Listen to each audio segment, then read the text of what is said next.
Hello everyone. आज हम बात करेंगे असेंडिंग एंड डिसेंडिंग ऑर्डर के बारे में और उसके बाद फिर हम 1.2 के एक्सरसाइज के कुछ क्वेश्चन करेंगे। ठीक है, तो शुरू करते हैं। असेंडिंग ऑर्डर, भाई असेंडिंग ऑर्डर किसे कहते हैं? देखिए असेंडिंग ऑर्डर, आप देखो जब स्कूल में आप जाते थे, ठीक है, और जब आपकी प्रेयर होती थी स्कूल में, तो सबसे पहले क्या किया जाता था कि भाई जो छोटा बच्चा होता है, ठीक है, पहले छोटे बच्चे को खड़ा करेंगे, फिर लाइन में, उसके बाद उससे बड़ा बच्चा, फिर उसके बाद उससे बड़ा बच्चा, ठीक है, फिर ऐसे करते हुए लास्ट में क्या होता था, सबसे बड़े बच्चे को खड़ा करते थे। ठीक है, तो इसी तरह जो ये ऑर्डर है इसे हम बोलते हैं असेंडिंग ऑर्डर। ठीक है, ये क्या ऑर्डर है? असेंडिंग, ये असेंडिंग ऑर्डर है। ठीक है, इसी असेंडिंग ऑर्डर को आप हिंदी में आरोही क्रम कहते हैं। आरोही क्रम, आरोही क्रम, ठीक है, या फिर इसको आप आसानी के लिए भी, आरोही में भी कई बार बच्चे कंफ्यूज हो जाते हैं। ठीक है, उसके लिए क्या है? बढ़ता क्रम, बढ़ता, ठीक है, बढ़ता क्रम बोल सकते हो आप इसको, बढ़ता क्रम। ठीक है, तो इसे बोलते हैं हम असेंडिंग ऑर्डर। जैसे एक और एग्जांपल मैं आपको देता हूँ। आप जब सीढ़ियाँ चढ़ते हो, ठीक है, सीढ़ियाँ चढ़ते हो, ये फर्स्ट, मान लीजिए स्टेयर्स, सीढ़ियाँ मतलब स्टेयर्स, ठीक है, फर्स्ट स्टेयर पे, फिर सेकंड स्टेयर पे आप जाओगे, फिर थर्ड स्टेयर पे आप जाओगे। ठीक है, इस तरह करते करते आप यहाँ पहुँच जाते हो, बिल्कुल ऊपर स्टेयर्स पे। ठीक है, तो स्टेयर्स पे चढ़ रहे हो, ये जो चढ़ाई कर रहे हो आप, ठीक है, मान लिया माउंटेन क्लाइंब कर रहे हो या फिर सीढ़ियाँ चढ़ रहे हो, तो ये आपका असेंडिंग ऑर्डर है। और जब आप उससे नीचे आते हो तो क्या होता है? असेंडिंग में तो क्या होता है, सबसे पहले छोटा जो बिल्कुल नीचे होता है वहाँ पाँव रखोगे ना, ठीक है, और जब नीचे आप स्टेयर से ऊपर नीचे उतरते हो तो सबसे ऊपर जो स्टेयर होती है, तो आप क्या करते हो? सबसे ऊपर वाली स्टेयर पे, फिर उससे नीचे वाली, फिर उससे नीचे वाली, फिर उससे नीचे वाली, फिर उससे नीचे वाली, फिर उससे नीचे वाली। जो ये नीचे उतरने वाला क्रम है ना, इसको हम बोलते हैं डिसेंडिंग ऑर्डर। इसे हम क्या बोलते हैं? Descending order, descending order. ठीक है, या फिर इसको हम बोलेंगे अवरोही क्रम, अवरोही, अवरोही यानी कि भाई घटना होता, अव का मतलब रोही, यानी कि घटता क्रम, अवरोही क्रम। ठीक है, हिंदी में आपको अवरोही क्रम ही लिखा मिलेगा, या फिर आप बोलो घटता क्रम, घटता क्रम। ठीक है, घटता क्रम, कम होता हुआ। ठीक है, तो इसे डिसेंडिंग ऑर्डर बोलते हैं। ठीक है, जैसे देखो यहाँ स्टूडेंट वाला एग्जांपल ले लेते हैं डिसेंडिंग ऑर्डर में। तो डिसेंडिंग ऑर्डर में क्या होगा भाई? पहले सबसे बड़ा स्टूडेंट, ठीक है, फिर उसके बाद उससे जो छोटा होता है, फिर उसके बाद उससे जो छोटा होता है, फिर उसके बाद उससे जो छोटा होता है, ठीक है, उसके बाद जो छोटा होता है, फिर सबसे छोटा, ऐसा करते करते जो सबसे छोटा होता है, फिर ऐसे। ठीक है, मान लिया स्टूडेंट्स को हमने क्या करना है, तो लेंथ या उनकी हाइट के अकॉर्डिंग, भाई कौन टॉलेस्ट है, स्मॉलेस्ट है, तो सबसे पहले हमने सबसे बड़े बच्चे को रख दिया, यानी कि लंबाई में, हाइट में जो ज़्यादा है। ठीक है, तो इस तरह, तो ये क्या है? ये है आपका डिसेंडिंग ऑर्डर, डिसेंडिंग ऑर्डर। ठीक है, ये डिसेंडिंग ऑर्डर है, या इसको बोल सकते हो आप घटता क्रम। ठीक है, डिसेंडिंग ऑर्डर, ये आपका असेंडिंग ऑर्डर। ठीक है, ये स्टेयर्स वाला एग्जांपल ले लिया हमने, स्टूडेंट वाला एग्जांपल लेके देख लिया। ठीक है, तो ये असेंडिंग डिसेंडिंग ऑर्डर है। अब कुछ हम एग्जांपल करते हैं। जैसे देखो, मान लिया मैंने कुछ क्वेश्चन लिख लिए यहाँ पे, मान लिया मैंने फर्स्ट क्वेश्चन यहाँ पे लिख दिया, ए पार्ट, कि भाई आप ये जो मैं नंबर्स लिख रहा हूँ कुछ यहाँ पे, भाई आपने इन नंबर्स को क्या करना है? असेंडिंग एंड डिसेंडिंग ऑर्डर में अरेंज करना है। ठीक है, असेंडिंग और डिसेंडिंग ऑर्डर में अरेंज करना है आप लोगों ने इन नंबर्स को। तो वो कैसे करेंगे? ठीक है, अब देखो हमारे पास ये 4 नंबर हैं। ठीक है, इन 4 नंबर को आपने क्या करना है? असेंडिंग और डिसेंडिंग में अरेंज करना। मान लिया फिर सबसे पहले मैं असेंडिंग ऑर्डर लिखता हूँ, असेंडिंग ऑर्डर। तो असेंडिंग ऑर्डर आप कैसे लिखोगे भाई? असेंडिंग ऑर्डर में क्या है, मैंने क्या बताया? असेंडिंग ऑर्डर में सबसे पहले क्या लिखा जाएगा? स्मॉल। ठीक है, यानी कि असेंडिंग ऑर्डर एक्चुअल में क्या होता है? Smallest to greatest, greatest, smallest to greatest, ये होता है आपका असेंडिंग ऑर्डर। और डिसेंडिंग ऑर्डर क्या होता है? इसका अपोजिट, यानी कि इसका उल्टा हो जाएगा, यानी greatest to smallest. Greatest to smallest. ठीक है, तो अब देखो असेंडिंग है यानी कि स्मॉलेस्ट टू कहाँ जाएगा, ग्रेटेस्ट जाएगा। तो यहाँ सबसे स्मॉल नंबर देखो क्या है, सबसे स्मॉल नंबर क्या है, यानी कि सबसे छोटा नंबर क्या है, यहाँ 300 है। तो सबसे पहले आप लिखोगे 300, कोमे से इसको अलग करेंगे। फिर उसके बाद छोटा नंबर क्या है आपका 305 है, 305 लिख दिया। ठीक है, फिर उसके बाद क्या है 4003 है। ठीक है, 4003 लिख दिया। ठीक है, फिर कौन सा नंबर है, फिर आपका 5004 है। मैं यहाँ लिख देता हूँ, आप लोग देख लेना 5004। ठीक है, ये नंबर, ये आपका कौन सा ऑर्डर हो गया, ये हो गया आपका असेंडिंग ऑर्डर। अब डिसेंडिंग ऑर्डर की बात करते हैं। तो डिसेंडिंग ऑर्डर क्या होगा आपका, वो यहाँ लिख देते हैं। डिसेंडिंग ऑर्डर में क्या होता है भाई, डिसेंडिंग ऑर्डर में क्या होता है, ग्रेटेस्ट टू स्मॉलेस्ट। तो ग्रेटेस्ट, सबसे ग्रेटेस्ट नंबर, या फिर जो असेंडिंग आपने लिखा इसको अपोजिट कर दो, इसको यानी कि यहाँ से लिखना शुरू कर दो आप, यहाँ से।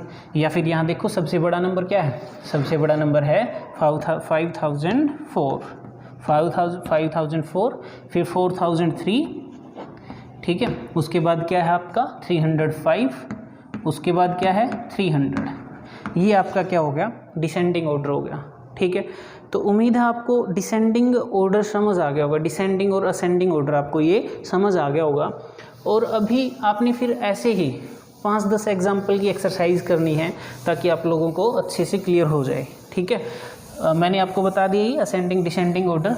अभी हम क्या करेंगे, एक और हमारा कंसेप्ट है छोटा सा भाई, place value and face value. ठीक है, place value and face value.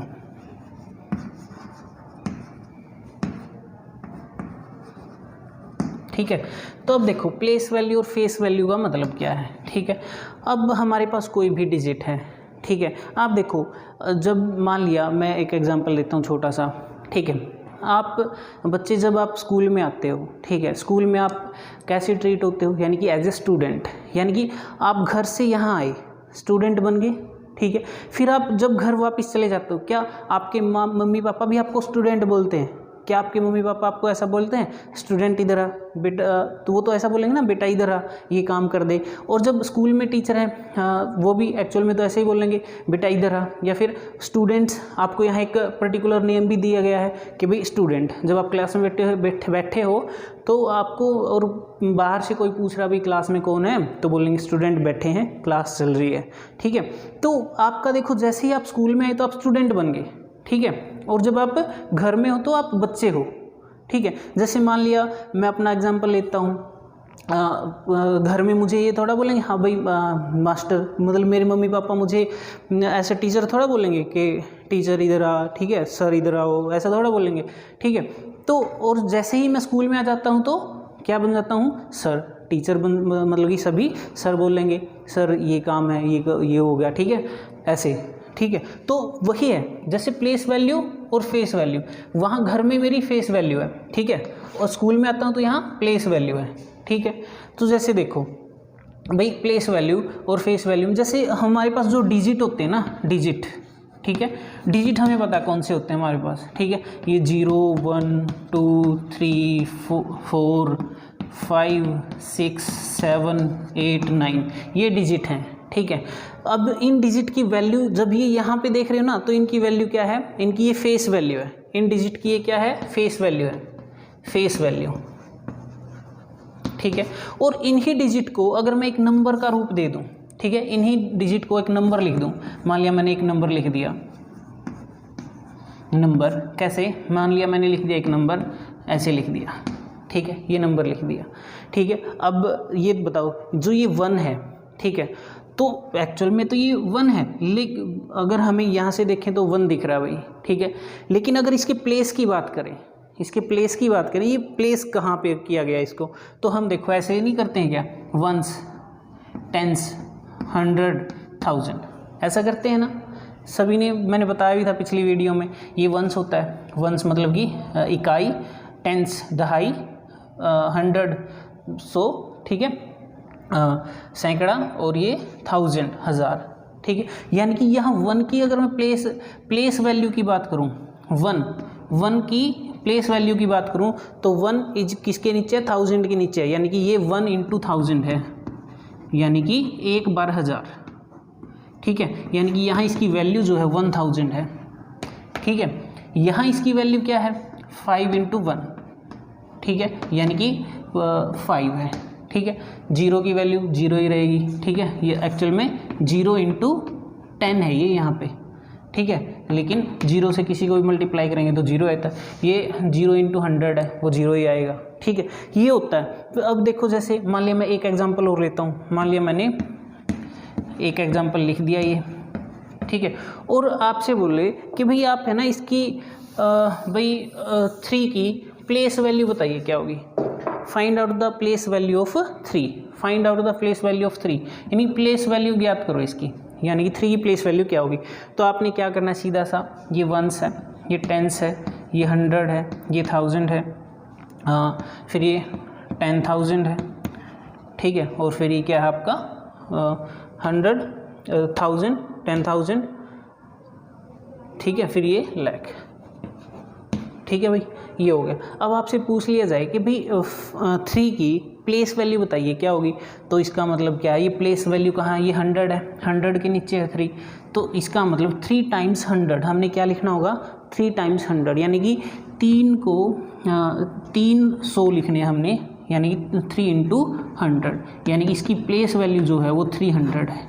अगर इसकी पूछ ले फेस वैल्यू, ये प्लेस वैल्यू है, प्लेस वैल्यू, अगर इसकी हमें पूछ ले फेस वैल्यू, तो फेस वैल्यू का मतलब जो दिख रहा है वही, ठीक है, तो 3 है तो 3 जो दिख रहा है सेम वही वैल्यू, ठीक है, ये होती है प्लेस वैल्यू और फेस वैल्यू।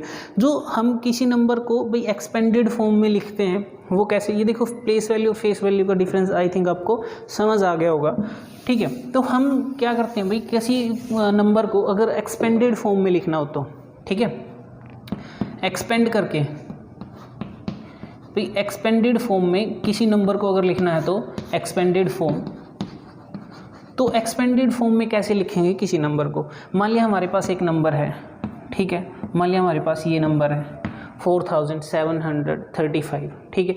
मैंने आपको बताया भाई इसको अगर एक्सपेंडेड फॉर्म में लिखना है तो हम कैसे लिखें, पहले है ना आप इसको थोड़ा सा ऐसे लिख लो, 1s 10s, आसानी हो जाएगी आप लोगों के लिए, ठीक है, 1s 10s 100 1000। अब इनको इन्हीं नंबर को यहाँ इनके नीचे रख दो, ठीक है, तो हम यहाँ से लेफ़्ट साइड से शुरू करते हैं, 5 3 7 4 ऐसे शुरू कर लिया। अब इनकी एक्सपेंडेड फॉर्म क्या होगी, ये देखो, इस 5 को आप कैसे लिखोगे, ये 1s का मतलब 1 होता है, ठीक है, 10s का मतलब 10 होता है, 100 का मतलब 100 होता है, 1000 का मतलब 1000 होता है, ऐसे, ठीक है। तो इसका ये 1s के नीचे है ना, इसका मतलब 5 × 1, 5 टाइम्स, यानी कि 5 टाइम्स, जो ये 5 है 1 टाइम्स, ठीक है, तो इतना हो गया 5 × 1। अब जो 3 है 3 टाइम्स 10, यानी कि 3 को कितनी बार 10 टाइम्स लिखा गया, यानी कि 3 × 10, तो इसको 3 × 10, 3 × 10 क्योंकि 10s प्लेस पे है, ये 100 प्लेस पे है, तो इसको ऐसे लिखोगे 7 × 100, यानी कि 7 टाइम 100 टाइम्स 7, ठीक है, तो ये 4, ठीक है, यानी कितने 1000, 4000, ठीक है, 4 टाइम 1000, ये 7 टाइम्स 100, ये 3 टाइम 10, ठीक है, ये 1 टाइम 5, ठीक है, तो क्या होगा ये, अब देखो 4 × 1000, 4 × 1000 ऐसे लिख दिया। अब हम इसको कैसे लिखेंगे, ये इस तरह तो हमने लिख लिया, यानी कि 4 का एक्चुअल में इस 4 का मतलब क्या है, एक्चुअल में इस 4 का मतलब है 4 × 1000, ठीक है, 4 × 1000, ठीक है, प्लस फिर इस 7 का मतलब क्या है, 7 का मतलब है 7 × 100, 7 × 100, ठीक है। फिर इस 3 का मतलब क्या है, बीच में प्लस का साइन डालते रहना, 3 का मतलब क्या है 3 × 10, 3 × 10। फिर इस 5 का मतलब क्या है, 5 का मतलब 5 × 1, ठीक है। ये एक्सपेंडेड फॉर्म होगी आपके इस नंबर की, ठीक है, इस नंबर की एक्सपेंडेड फॉर्म 4735 इस तरह, ठीक है। समझ आ रही है बात आप लोगों को, ये आपकी क्या है, एक्सपेंडेड फॉर्म है। एक्सपेंड इस तरह करोगे, ठीक है। मैंने आपको वंस, टेंस, 100, 1000, 10,000, लाख, 10 लाख, ये मैंने ऑलरेडी आप लोगों को प्रीवियस वीडियो में बता रखा है। अगर ये वंस टेंस में कोई कन्फ्यूज़न है तो प्रीवियस वीडियो को आपने देख लेना है, ठीक है। तो अभी मैंने प्लेस वैल्यू, फेस वैल्यू और एक्सपेंडेड फॉर्म की बात की। उम्मीद है आप लोग ये एक्सपेंडेड फॉर्म भी आप अभी समझ पाओगे और कर पाओगे, ठीक है। अभी एक छोटा सा कंसेप्ट और हमारा रहता है, बस उसको कवर करते हैं, फिर हम अपना एक्सरसाइज के कुछ क्वेश्चन को देखेंगे, ठीक है। अब देखो भाई, जैसे आप देखो, आप मान लिया कभी मार्केट गए होगे, ठीक है, मार्केट गए होगे, ठीक है, या फिर एक शहर से दूसरे शहर में गए होगे, ठीक है, सिटी टू सिटी आपने विज़िट किया होगा, ठीक है, या फिर सिटी टू विलेज विज़िट किया होगा, या फिर आप देखो अपने घर से, ठीक है, स्कूल आते हो, घर से स्कूल भी आते हो, ठीक है। तो हर रोज़ डेली आप भाई मार्केट जाते हो, मार्केट से क्या लेते हो आप, ठीक है भाई, वेजिटेबल्स लेते हो, ठीक है। तो मार्केट से वो क्या लेते हो आप, ठीक है, कॉपी, पेन, पेंसिल, फ्रूट्स वगैरह वगैरह बहुत कुछ लेते हो, ठीक है। अब देखो जब आप है ना वेजिटेबल्स ले रहे होते हो, ठीक है, मार्केट में जाते हो, वेजिटेबल्स ले रहे हो मान लिया, ठीक है, तो वेजिटेबल्स को कैसे आप क्या बोलोगे, भाई दुकानदार के पास आलू पड़े हैं, ठीक है, तो आलू पड़े हैं, प्याज पड़े हैं, ठीक है, हाँ, पोटैटो, अनियंस जो भी हैं, तो आप क्या बोलो कि भाई, ऐसा तो नहीं बोलो कि भाई एक अनियन दे दे, 2 अनियन दे दे, या फिर एक आलू दे दे, है ना, ऐसे तो नहीं बोलोगे। क्या बोलते हो आप लोग, आप बोलते हो कि भाई आधा किलो आलू दे दे, ठीक है, आधा किलो, यार कि ½ kg आलू, 1 kg आलू, ठीक है, या फिर 100 ग्राम, 200 ग्राम, 300 ग्राम, ठीक है, इस तरह। तो ग्राम से भी नीचे आ जाते हो, यानी कि 1 किलो, यानी कोई चीज़ हम जब खरीदते हैं भाई, वेजिटेबल्स वगैरह जब हम खरीदते हैं, उसको कैसे खरीदते हैं, उसको भाई एक खरीदना तो यानी कि 1 kg मतलब किलोग्राम, ठीक है, ठीक है, किलोग्राम। भाई 1 kg है आलू, ठीक है, 2 kg आलू, 3 kg आलू, इस तरह खरीदते हो। अब देखो 1 kg, फिर 1 kg में, लेकिन अगर आपने 1 kg नहीं लेना तो आपने लेना ½ kg, ठीक है, हाँ, यानी कि आधा किलो लेना है, ठीक है। या फिर आप सोचो कि भाई आप इस तरह अगर बढ़ाते कम करते जाओगे, या फिर आप सोचो मुझे तो ना कितना चाहिए, पाव चाहिए, यानी कि तो 1/4 चाहिए, या फिर इस तरह, तो इसको भी ऐसे तो kg लिख दोगे, लेकिन 1/4 या फिर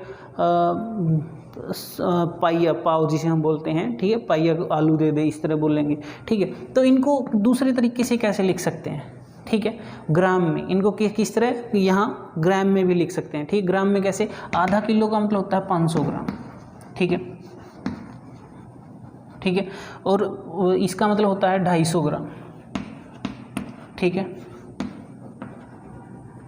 ठीक है, तो 250 ग्राम, ये 500 ग्राम, इस तरह, ठीक है।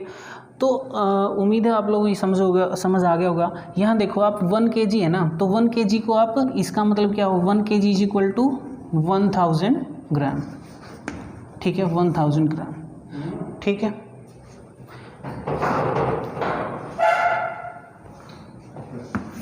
ओके, 1000 ग्राम, तो 1 kg इज इक्वल टू 1000 ग्राम। अगर मान लो आपको ग्राम से भी कम चाहिए, ठीक है, मिलीग्राम में चाहिए, मिलीग्राम में अगर आपको चाहिए तो आप मिलीग्राम में कैसे लिखोगे भाई, देखो 1 gram is equal to 1000 milligram, ठीक है, मिलीग्राम, इस तरह 1000 मिलीग्राम, ठीक है। इसी तरह फिर आप देखो, ये तो थी ग्राम किलोग्राम की बात थी, ठीक है भाई। अब यहाँ आप छोटा सा एक्सपीरियंस यहाँ देख सकते हो, 1 kg इज इक्वल टू 1000 ग्राम, ठीक है, ये मैंने आपको बता दिया, ठीक है।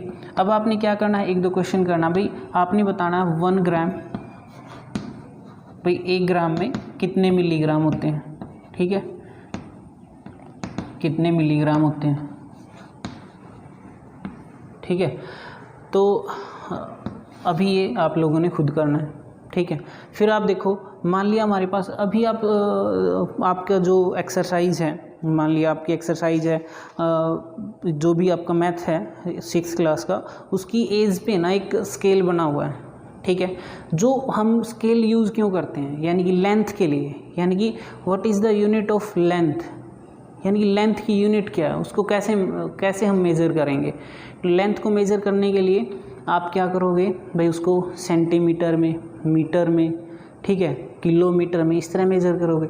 जब आप एक शहर से दूसरे शहर में जाते हो तो आप किस तरह मेज़र करोगे उसको, एक शहर से दूसरे शहर में, भाई किलोमीटर, मैं इतने किलोमीटर अपने गांव से इतने किलोमीटर दूर हूँ, अपने शहर से इतने किलोमीटर दूर हूँ, ठीक है। जब आप किसी दुकान पे जाते हो या शॉप पे जाते हो, वहाँ अगर आप लोग ख़रीद रहे हो, कुछ कपड़ा ख़रीद रहे हो मान लो, ठीक है, तो वहाँ ये थोड़ा बोलोगे कि भाई मुझे 1 सेंटीमीटर कपड़ा दे दो, ठीक है। वहाँ कैसे बात करते हो आप, भाई कितने मीटर, भाई इतने मीटर, 2 मीटर कपड़ा दे दो, 3 मीटर कपड़ा दे दो, इस तरह हम बात करते हैं वहाँ पे, ठीक है। तो हम जो यूनिट है लेंथ को मेज़र करने की जो यूनिट है वो जो हम क्या बोलते हैं भाई, मीटर, सेंटीमीटर, इससे नीचे हम मिलीमीटर में भी यूज़ कर लेते हैं, ठीक है। एक बार मैं यहाँ थोड़ा सा लिख देता हूँ भाई, 1 kilometre is equal to 1000 metre, ठीक है, ये 1000 मीटर होता है। और 1 metre is equal to 100 centimetre, ठीक है, 100 सेंटीमीटर। और 1 centimetre is equal to 10 millimetre, 10 millimetre, इस तरह, ठीक है बच्चों। चलो ठीक है, आज हम इस वीडियो को यहीं पे समाप्त कर रहे हैं। नेक्स्ट वीडियो में हम इसके 2-3 क्वेश्चन हैं, मीटर पे, किलोग्राम पे, प्लेस वैल्यू पे, फेस वैल्यू पे, उन क्वेश्चन को सोल्व करेंगे। उम्मीद है आप लोगों को ये बातें समझ आ गई होगी। आज के लिए थैंक यू, धन्यवाद। Have a nice day.